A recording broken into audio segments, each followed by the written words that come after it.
கும்பராசி அன்பர்களே, இப்போது உங்களுக்கு பார்க்கின்ற போது வருஷ கிரகங்களில் 4 கிரகங்களில் எதுவுமே உங்களுக்கு நன்மையாக இல்லை. சென்மச்சனி, 2இல் ராகு, 8இல் கேது, 4இல் குரு. ஆக 4 கிரகங்களில் ஒரு கிரகங்கள் கூட சப்போர்ட்டா இல்லாத ஒரே ராசி கும்பராசி தான். அதை நீங்கள் மனசு நிறுத்திக்கிறோம். வருஷக்கிரகங்கள் 4ம் இல்லாதனால நீங்கள் பெரிய முயற்சிகளை எடுப்பது, பெரியதொரு திட்டங்கள், முதலீடுகள், அணுகுமுறைகள், படிப்பு, வேலைகள், இதிலெல்லாம் ரொம்ப கவனமாக இருக்கணும். குறிப்பாக ஆரோக்கியத்தில் ரொம்ப கவனமாக இருக்க வேண்டும். அசால்ட்டாக இருக்கக்கூடாது. தக்க மருத்துவ ஆலோசனைகளை மேற்கொள்ள வேண்டும். யாரையும் நீங்கள் பகைத்து கொள்ளக்கூடாது. உங்களுடைய குடும்பமோ தொழிலோ உங்களுக்கு தெரிந்த எந்த ஒரு விஷயங்களுமே ரகசியமாகவே வைத்துக் கொள்ள வேண்டும். உங்களை எந்த வகையிலாவது குற்றம் கண்டுபிடித்து அவற்றை நிலைநிறுத்தி உங்களுடைய கௌரவ அந்தஸ்துக்கு பங்கு வரக்கூடிய அளவில் சுற்றத்தார்களோ நண்பர்களோ தொழிலில் இருக்கக்கூடிய அதிகாரிகளோ உங்களை கண்காணித்து கொண்டிருக்கிறார்கள். இதை நீங்கள் கவனத்தில் கொள்ள வேண்டும். யாருக்காகவும் இந்த பொறுப்புகளை ஏற்காமல் தன்னை பார்த்து கொள்ள வேண்டும். இருப்பதை கொண்டு எதையும் செய்து நீங்கள் இந்த ஆண்டை நீங்கள் சரியாக கடந்து வர வேண்டும். இப்போது உங்களுக்கு வருஷ கிரகங்கள் அல்லாது இந்த ராசிக்குரிய மாத கிரகங்களில் பார்க்கிற போது சில யோக கிரகங்கள் உங்களுக்கு நன்மையாக இருக்கு. அது எந்த கிரகம் நீங்க பார்த்தீங்கன்னா, சுக்கிரன் உச்சமாக இருப்பது இந்த ராசிக்கு மிக முக்கிய கிரகம். அவர் உச்சமாக இருப்பதும் 2ஆம் இடத்திலே புதன் இருப்பதும் இருவரும் சேர்ந்து நீச்சபங்க ராஜயோகத்தில் இருப்பதும் ஒரு நன்மை. மற்றபடியாக 6க்குடைய சந்திரன் 5இலே இருப்பதும், இந்த 3 கிரகங்கள் தான் மற்ற கிரகங்களுடைய பாதிப்புகளில் இருந்து உங்களை காப்பாற்றி உங்களுடைய சொற்ப தேவைகளையும் உங்களுடைய அந்த உழைப்பையும் நீங்கள் எடுக்கக்கூடிய முயற்சிகளையும் சற்று நன்மையாக மாறும். இந்த மாறுவதற்கு நீங்கள் என்ன செய்ய வேண்டும்? நமக்கு ஏதோ இப்போ படிச்சுட்டு இருக்கோம், ஒரு வேலைக்கு முயற்சி பண்ணுறோம், கிடைச்ச வேலையை நம்ம பண்ணணும். இப்போ நம்ம பெருசாக எதையும் முயற்சிக்க கூடாது. நம் அன்றாட உணவு, உடல் கட்டுப்பாடுகள், சரீர பாதுகாப்பு, கிடைக்கும் ஜீவனத்தில் அதை சரியாக கொண்டு செல்வது, கொடுக்கும் வேலையை சரியாக செய்வது, பக்தி மற்றும் சேத்ராடனங்கள், பரிகாரங்கள், ஆலய தரிசனங்கள், முடிந்தவரை தர்மங்கள் இவற்றெல்லாம் செய்ய வேண்டும். ஆக நீங்கள் விட்டு கொடுத்து போவதும், சுப விரயங்களை மேற்கொள்வதும், பிறருக்காக நல்ல ஆலோசனைகளோடு இயங்குவதும், குறிப்பாக உடல் ஆரோக்கியத்தில் அதிக கவனம் செலுத்துவதும், அதற்கான பூஜைகள், ஓமங்கள் மற்றும் வழிபாடுகள் யாவுமே உங்களுக்கு நன்மையை தரும்.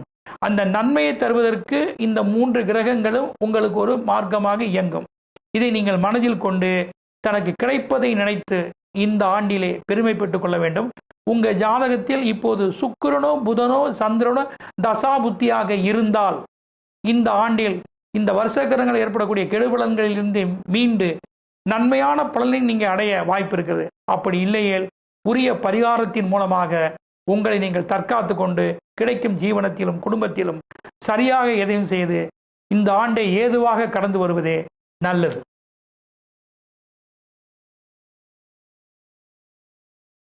கும்பம், நாளில் குரு.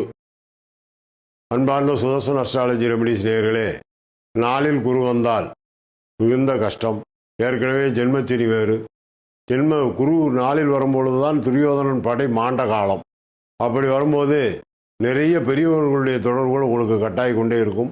பல விதங்களில் துன்பங்கள் வரும். மனதை தேற்றிக்கொள்ளலாம், உடலை தேற்றிக்கொள்ளலாம். ஆனால் நம் நெஞ்சு படபடப்பை நிறுத்த முடியாது. இதற்கு என்ன செய்வது? என்ன செய்தால் நன்றாக இருக்கும்? சுக்குக்கு மிஞ்சிய மருந்தும் இல்லை, சுப்பிரமணியருக்கு மிஞ்சிய கடவுளும் இல்லை என்று ஒரு பழமொழி உண்டு. ஒன்றை சொல்லிக் கொள்கின்றேன். இந்த ராசியில் இப்பொழுது நாளில் குரு வருவதால் பெரும்பகுதி வீட்டிலே அடுப்பிலே சமையல் பண்ணக்கூடிய பெண்கள் பெரும்பாலும் காலையில் முதலாக வெறும் தண்ணீரை அடுப்பில் தூக்கி வைக்காதீர்கள். டீ போடுவதற்கோ காப்பி போடுவதற்கோ எது வைத்தாலும் ஒரு பாத்திரத்திலே வெறும் தண்ணியை ஊற்றி என்று அடுப்பில் இந்த 4ஆம் இடத்தில் குரு இருக்கும்போது ஒரு பெண் வைக்கின்றாலோ அங்கே தரித்திரம் தன்னால் வந்துவிடும். அதனால் ஒரு பாலோ அல்லது வேறு ஏதாவது ஒரு சுப பொருள்களை வையுங்கள். வெறும் தண்ணீரை பாத்திரத்திலே ஊற்றி அடுப்பிலே வைக்காதீர்கள். வைக்க வீட்டில் உள்ள குழந்தைக்கு நோய், கணவனுக்கு நோய், மனைவிக்கு நோய், ஆஸ்பத்திரி செலவு, பீடைகள் என்று அலைந்து கொண்டிருக்கின்றீர்கள். இதற்கு உபாயம் என்ன?